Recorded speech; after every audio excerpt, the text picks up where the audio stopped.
Let's gaze indaba ze1KZNTV oyifundela uSamukeliso kaNgqulunga ngikubingelele mbukeli asikubhekeleke ihamba phambili usukwini namhlanje. Abaseka Usimakade bagxeka ke Ekandunankulu ufeze isithembiso uDokotela Zolimkhize kanti ke sekwandise ezokubhalisela ukhetho. Abohlangothi lweseka umntwana Usimakade ke embangweni wesihlalo sobukhosi bukaZulu ke bathi kuyihlazo futhi ke kuzoba umkhokho esizweni ukuqoka Ekandunankulu kaZulu ngesikhathi ke kuqhubeka umkhosi wasesandlwana ngeledlule esithangameni ke nabezindaba eThekwini laba bathi ke kuyabamangaza ukuthi isilo misuzulu siyaqhubeka nokwenza izinqumo esifuzelezi njengoba inkantolo yathi ke kuqoka kwakhe kwakungafanele. Babhodla umlilo abohlangothi leseka umntwana Usimakade ngokumenyezelwa kuzovala isikhala sikaNdunankulu kaZulu okwenzeka ngesikhathi kuqhubeka isikhumbuzo sempi yasesandlwana ngeledlule. Bathi okunye okubakhalisayo uqoka kaNdunankulu kakwenziwa ingakaqedwa imicikilosho yesiko yaloyo Ndunankulu osuke eguqile. Kulishwe elikhulu ukuthi sibone umntwana umisuzulu eqhubeka nenhlelo zokuqoka uNdunankulu kodwa bezazi ukuthi akasesona isilo ngoba inkantolo yamchitha ukuqoka kwakhe.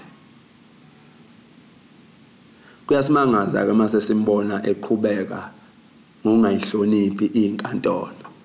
Ukuqoka kwaNdunankulu akwenzileyo lapha ya. Thina sikubuka njengeshwa elehlela uZulu. Ngoba lapha na umkhosi loya umthandazo.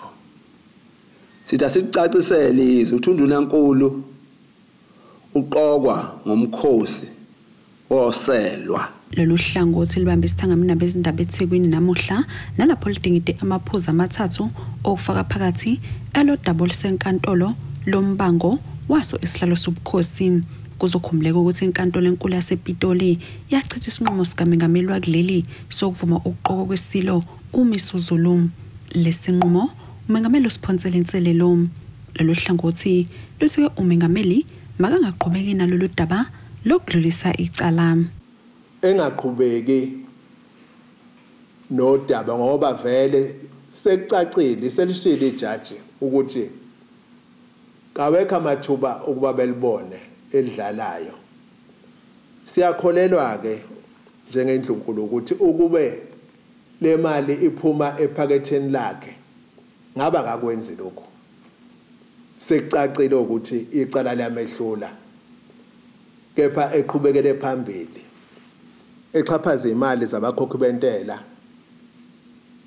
ngakho ngoba ingaphumi ephaketheni lakhe esikhathini lapho abantu bezwe lethu bekhala ngezinsiza ezifana nogesi, ngamanzi, imigwaqo enemgodi nokunye siyamnxusa ke ukuba enze okufaneleyo ngalesi sikhathi njoba kuthiwa honorable ngampela ekukhombise lokho kuhlonipheka ngokuba ahloniphe isinqumo senkantolo. Khona manjalo laba bakhale ngokukhudulwa phansi kwesithunzi sobukhosi nabathi ke kwenziwa amaqembu ezepolitiki. Sikubukayo ukuthi isithunzi sobukhosi siyehliswa ngamabomu yithi thina abantu abamnyama yithi thina futhi esithi sibiza ngoZulu. Ubuke ukuthi amandla obukhosi ubukhosi bahamba sebuhodulwa phansi noma ubani umuntu uma efuna ukwenza into uyayenza ngobukhosi wola amaqembu ezepolitiki. Indaba ze1KZNTV kube kuntombi khona mvubu eThekwini. Injabulo ke isikole iWilfontein Intermediate eMgungundlovu ihalaliswa ke ngezinkomo ezimbili ngokukhuphula izinga lokuphumelela ngamalengiso kumatikuletsheni wanyakenye. Lesi sithembiso kwesenziwe ilungu lesigungu esiphezulu leANC kuzwelonke uDokotela Zolimkhize. Umkhize ukuthi lesi sikole basijulukela sakhiwa njengabantu bomsinsi ngakho ke kubalekile ukuthi bagqugquzele abafundi ukuba benze kahle kwisivivinyo. Uncomeke kakhulu ukusebenza ngokubambisana phakathi kwekothisha kanye nabazali. Oyilungu lesigungu esiphezulu eqenjini leANC kuzwelonke uDr Zweli Mkhize ugcine isithembiso sakhe sokuhalalisa ngezinkomo ezimbili kubafundi bamatekeletsheni eWillowfontein. Isikole lesi sibeneyo nomshophi ukuthi singaphatheki kahle kulonyaka odlule u2021 sehla kakhulu izinga lokuphasa lafika ku53%. Saphazamiseka ke somphakathi njengabantu abadala bendawo sabuya seze esikoleni ukuthi ngeke ukhona ukufanele kulungiswe la. Saqhugquzela ke sinikeza othisha kanye nabafundi umdlandla ukuthi abaphakamise izinga lokufunda libuyele endleleni efanele. Kulonyaka odluleke masizobabongela sathola ukuba u87%.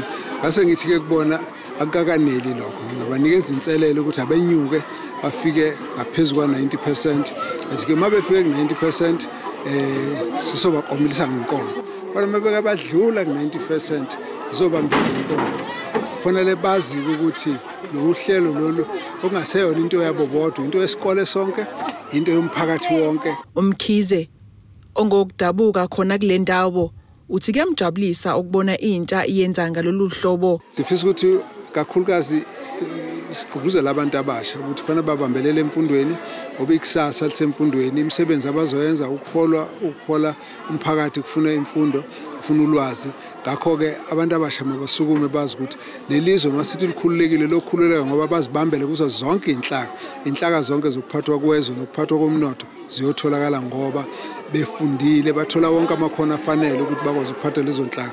Akufuneki umuntu ozothi umholi nje noma uphethe aphathe ngobuso nje angabi nolwazi oludingekayo ukuthi lifundise abantu libathathe libasela bezodinga ukuthi bakwazi ukuphumelela khona.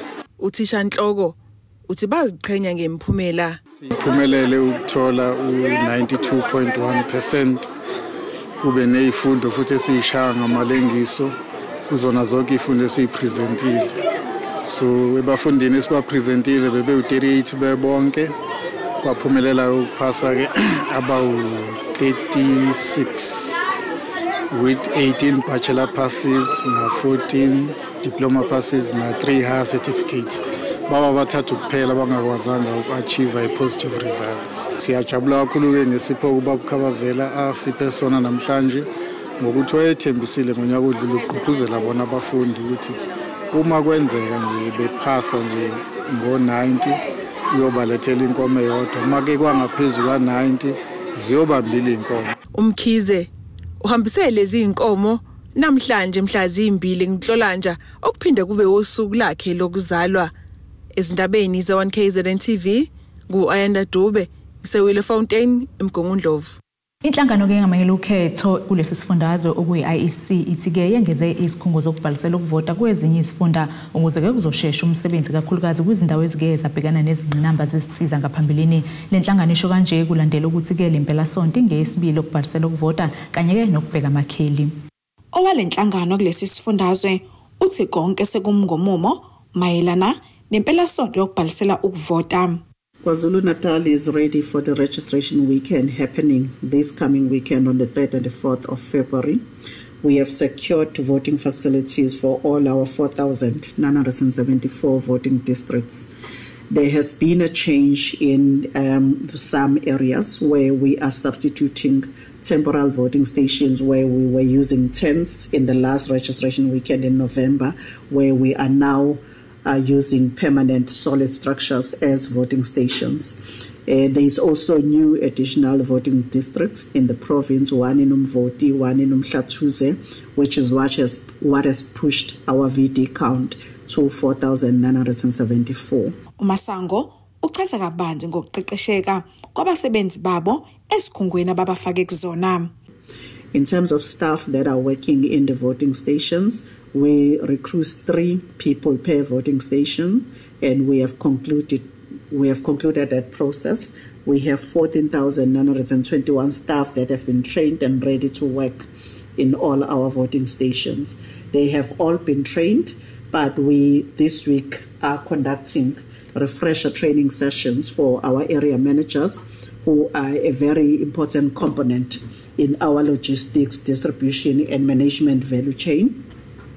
They are managing a cluster of voting stations under their districts. So we have made sure that we've conducted the refresher for them and made sure that they are ready to manage the cluster of voting stations that they are responsible for. Ephetha uthi uhlelo lokubhalisela ukuvota luzoqhubeka ngokohlelo lozokuxhumana lwesimanje. Our registration platform online will continue to be available until such time that the President proclaims the election date, on which day the voters' roll then closes at midnight. So we're still encouraging everyone, including people that are already registered, to just go and confirm that they still appear on the correct segment of the voters' roll. If not, they can visit the IEC website, elections.org.za, just to update their new address so that they reflect on the correct segment of the voters' roll. Kutebogo Sibisi, wezindaba ze1KZNTV, kuChannel 261, ngiseThekwini. Imeya uMasipala uMhlathuze uxolani kwezi uthi ke angeke ahlale kwindle yakhe lokuhlala imeya neyakhe kobuholi beANC bangaphambilini obuphethekele umkhandlu ekhuluma kwabezindaba uNgwezi uveza ukuthi ke basaqubungula isiphakamiso sokuba ke lendlu kube ke amahhovisi okukhokhela isisiza zikaMasipala kubahlali ke baseMerency naseMzingazi. Lena yindlu yemeya eyakhiwa eMerency ubuholi beANC bangaphambilini obaphethe umkhandlu uMhlathuze ngenhloso kuba kuhlale kuyo lowo oyimeya. Ubuholo bukhona njengamanje beIFP ngokubambisana namanye amaqembu abahambisana nokwakhiwa kwalendlu. Imeya uNgwezi ithi angeke ihlale kulendlu kunabantu abaswele nabasalala ezidlini ezingekho esimeni ngaphansi kwalo masipala. If I had my way, Mr. Mota, we will change this name of this house, Mayoral House. It's because I'm the mayor currently, I don't know what we can call it. Because I made myself clear a long time ago that I have got my own house.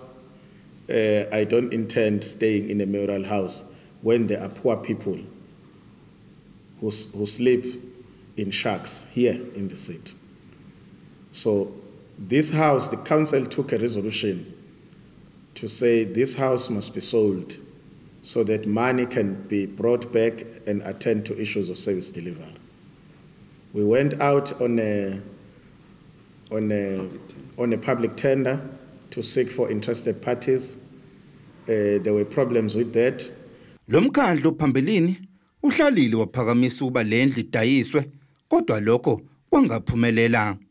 Ungwezi uveza ukuthi banomunye umbono ukuba lendlu ongenani isetshenziswe kuba amahhovisi kwaMasipala okukhokhela ama-rate kubahlali baseMzingazi naseMerency. We are looking at other solutions now. There was once also even a suggestion to say that can't this house be used as a rate office for residents around Mzingazi and Merency. Council is looking at all options, and once administration have advised us properly, we will then inform the media and the public to say this is now the intention regarding this house which was built on the taxpayers' money. Lendlu kwimanje ivaliwe kanti akukho umuntu ohlala kuyo kanti iseduze nehotela eRichards Bay. Ezindabeni ze1KZNTV kubikuthi abantu maphumulo eRichards Bay. Asikese itolo sibesiqhubeka nazindaba zethu.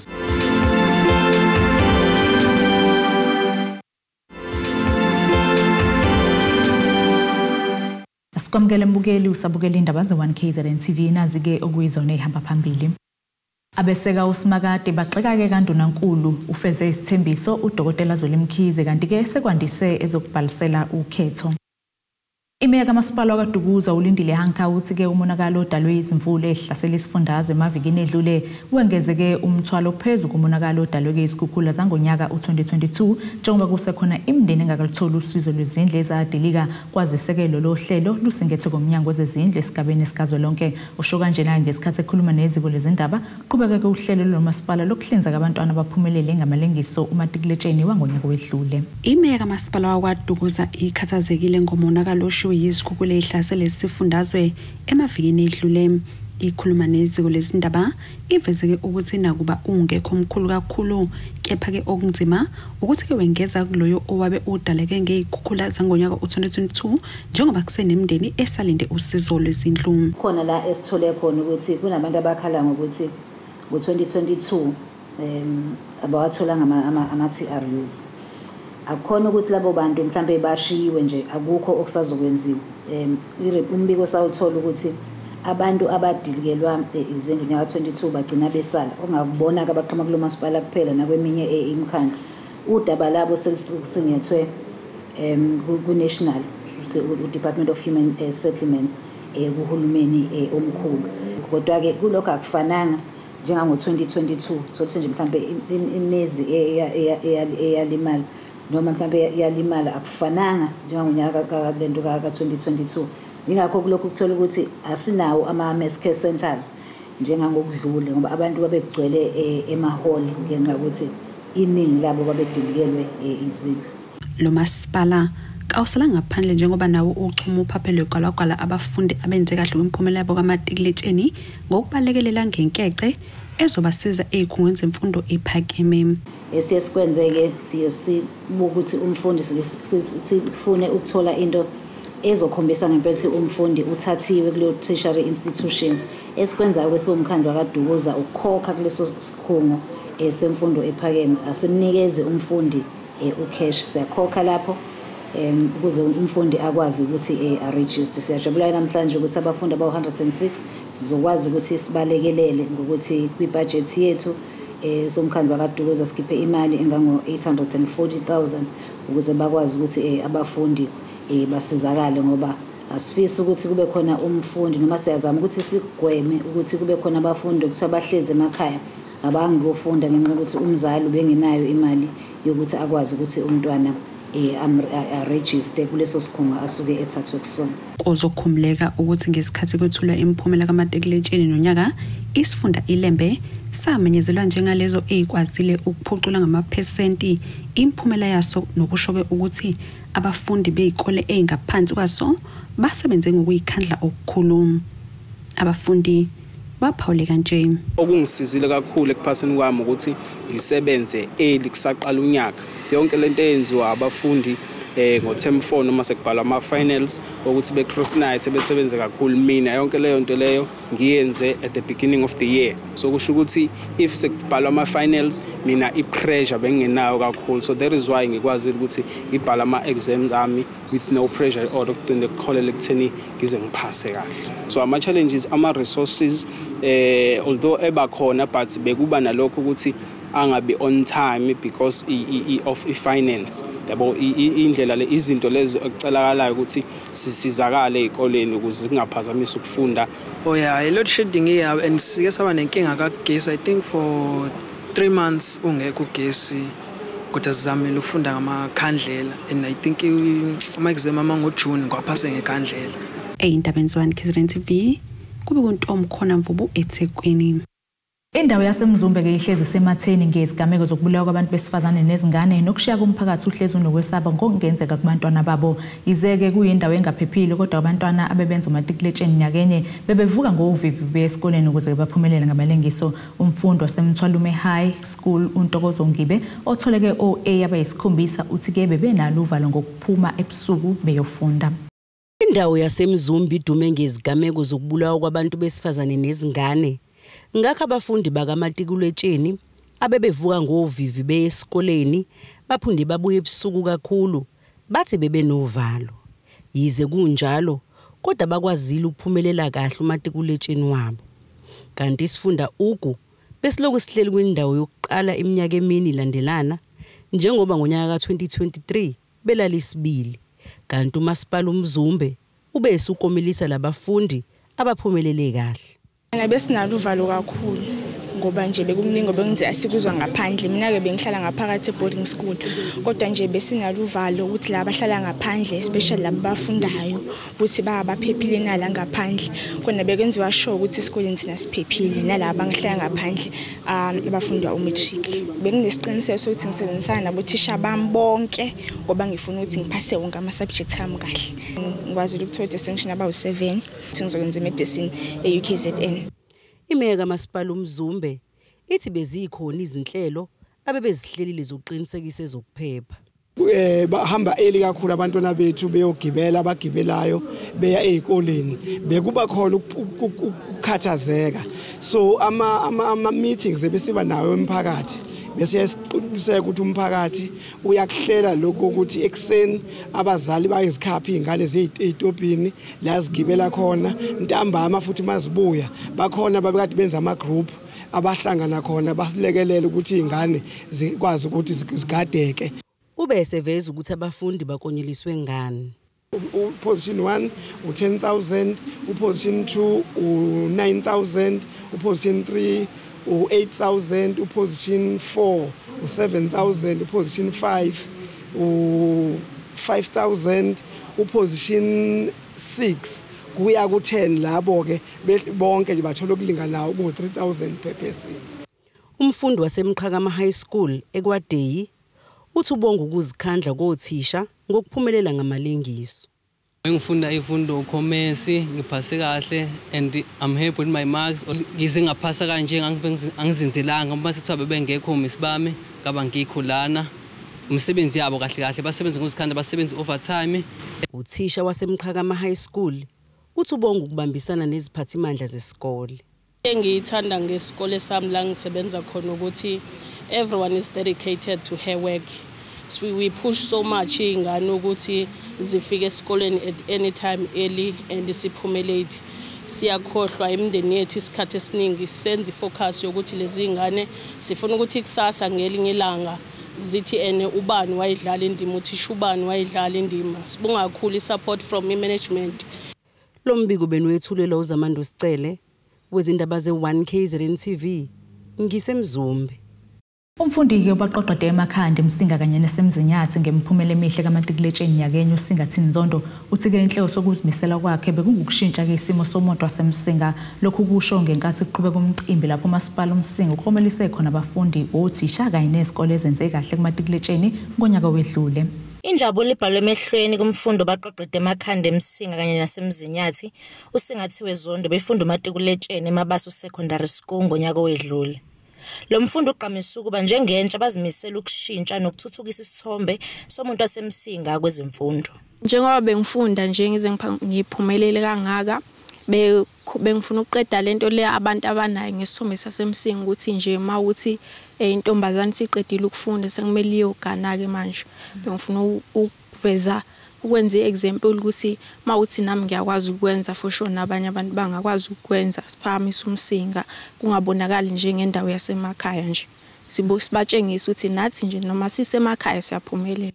Lo mfundo uphinde waveza ukuba nakuba bebhekanile nezingqinamba njengokuhamba ibanga elide kodwa lokho akumqedanga ngamandla.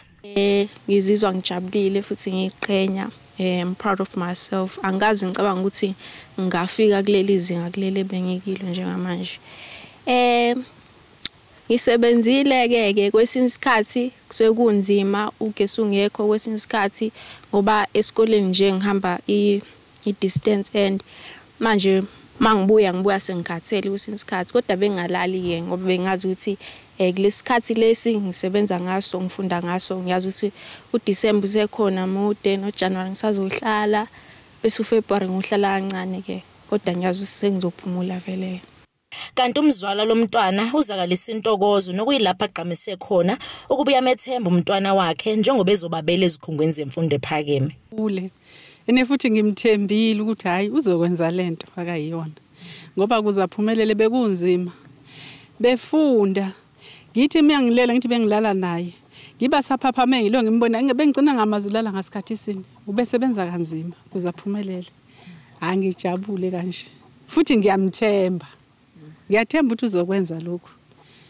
Hayi ngiyazi ukuthi ngeke azangiphoxe. Khona manjalo imeya uMasipala uMsinga uDokotela uFelinkosi Sikhakhane uveza ukuba bafisa ukuba umatikuletsheni kulonyaka wenza okungaphezulu. Ake sibajabulise othisha bethu kanjalo nabafundi labo abenze kahle. Sase sisenza lo mcimbi wanamhlanje na-ke la bekushunqa khona uthuli injabulo nakubona othisha bejabule ukuthi babongwa ithina singabantu basemsinga ngoba phela sibhekele khona lokho ukuthi sifisa abantu bethokoze behleze endaweni yasemsinga. Sidlula ke manje ke siyadlula kulaba ngoba asithandi silokhu sithi siyaphambili sibheke emuva kuphela. Siyajeqeza emuva kodwa siyaphambili. Fisa ke manje ukuthi iklasi leli lalonyaka 2024 lishaya okungaphezulu kwalokho. Thobeka Dladla ezindabeni ze1KZNTV eMsinga. Siphinde futhi seyitolo sobe siqhubeke nazindaba zethu.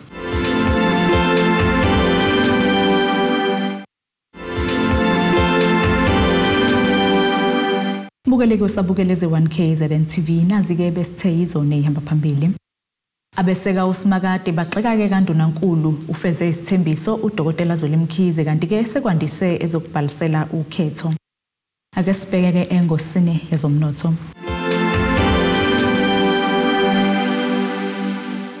Randi lakuleli lu 18.62 cent emaqhathaniswa nedola laseMelika libo 20.25 cent emaqhathaniswa neeuro lase-Europe libo 23.74 cent emaqhathaniswa nopondo waseBrithani igolide lona $2,055.13 i-ounce olungahluziwe wona $78.70 umphongolo.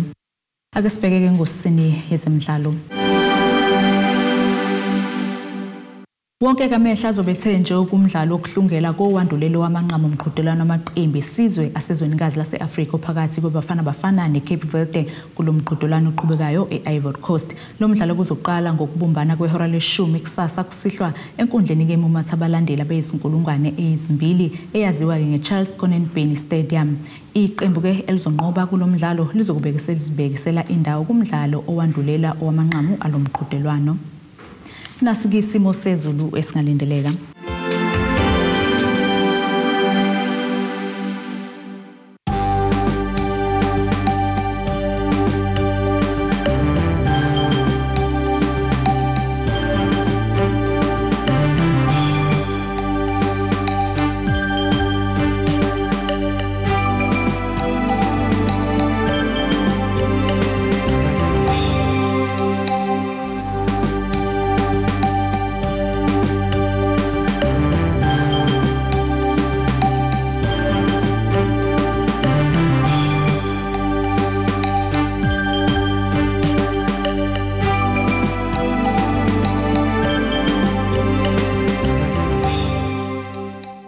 Bukeleke ziyagoqa sikuphathele zona usuku namhlanje. Mina nawe ke sesohlangana kusasa ke futhi ngase isikhathi esifanayo.